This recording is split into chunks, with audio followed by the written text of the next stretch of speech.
And welcome to Hannity. Tonight, as we inch closer to the sequester deadline, President Obama gives us yet another glaring signal that he has absolutely zero interest in avoiding these automatic spending cuts that are set to take effect, and he only wants to scare you, the American people. Now, here's why. Earlier today, the White House announced that the president will meet with the 4 top congressional leaders this Friday. But here's my question. Why wait? Why not meet with them today? Why not tomorrow? Now, we all knew this deadline was fast approaching, but in typical Obama fashion, the administration waits until the 12th hour to do anything. And do you want to know why? Because it appears the president would rather be hitting the golf course with Tiger Woods, parading around the country, bashing Republicans, wascally Republicans for being evil-hearted budget cutters, instead of actually rolling up his sleeves, governing, and trying to prevent the nightmare that he wanted from happening. Now, meanwhile, Bob Woodward, the man who wrote the definitive book on the sequester and who's now slamming President Obama for his handling of the situation, is reportedly now being warned, I would use the word threatened by the White House, that he will, quote, regret his outspokenness. Now, this comes after Jay Carney accused him of being a liar in response to an op-ed that Woodward wrote. Carney tweeted, quote, Super Committee's mandate was not to replace sequester with spending cuts alone. To suggest otherwise is willfully wrong. But in the end, this will backfire on the Obama administration. They're going after the wrong guy. And as has been the case for years, Woodward, say what you will about him, is not susceptible to intimidation. He knows how to fight back. Now, it's not the White House, not Woodward, who's going to regret doing this. And I'll tell you, at the end of the day, just another example of arrogance from the administration. Now, they may be able to push around weak, compliant journalists, lapdog media types, but I don't think they'll be able to do that to Bob Woodward. By the way, I'll ask Bob about this tomorrow night when he joins me live for an exclusive interview on this very program. But first, joining me now tonight with reaction to all of this is the House Majority Whip, California Congressman Kevin McCarthy. We do have a fear-mongering demagogue president, Congressman. What is your reaction to the rhetoric that he's been using? Well, I think he's just trying to put fear into the American public. And what's amazing to me, Sean, I talk about this. This is like a roadshow president.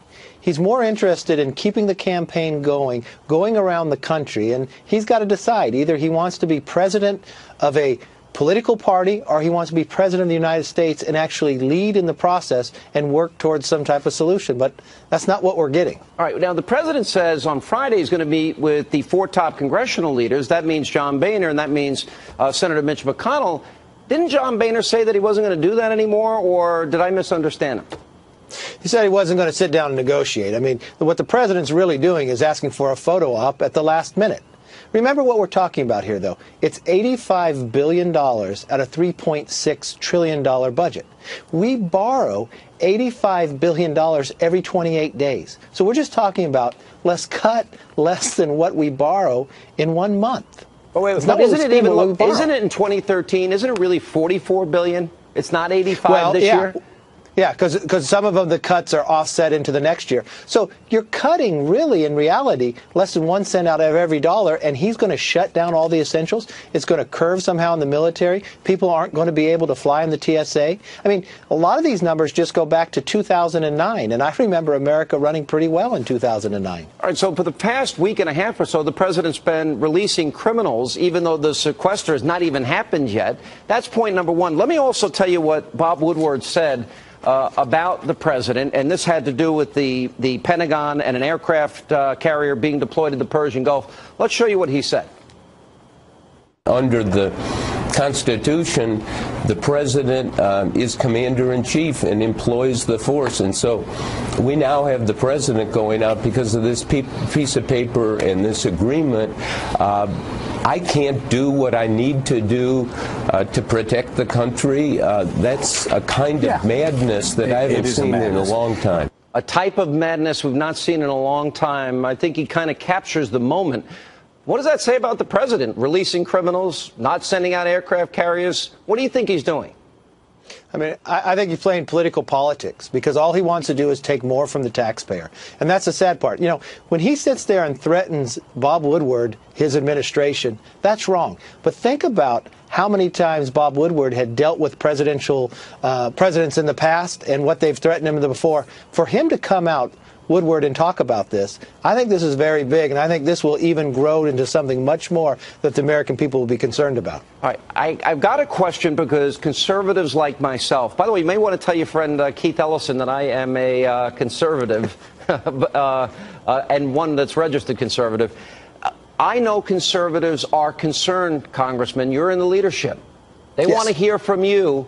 Under no circumstances are taxes going up because the president is insisting on tax increases as part of any deal. Are you going to, can you tell the American people tonight 100% certainty that's not going to happen in this case? That's not going to happen. No taxes are coming out of this House. I'll tell you that as the majority whip. And what's more important, even for the American people to know, is there's not a need for more taxes. For the last 40 years, the percentage of what revenue came into GDP has averaged 17.9%. Now it's going to go up to 19%.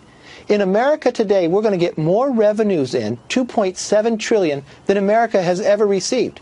It is not a revenue problem. It is a spending problem. Yeah. And that's what we have to find out. But this president can't get over it. The only thing he wants to do is continue to take, in the process, more from taxpayers. It seems to me that every Republican should be for very simple principles. Limited government, balanced budgets, and they should be against generational theft, because we're literally pounding open the piggy banks of our kids.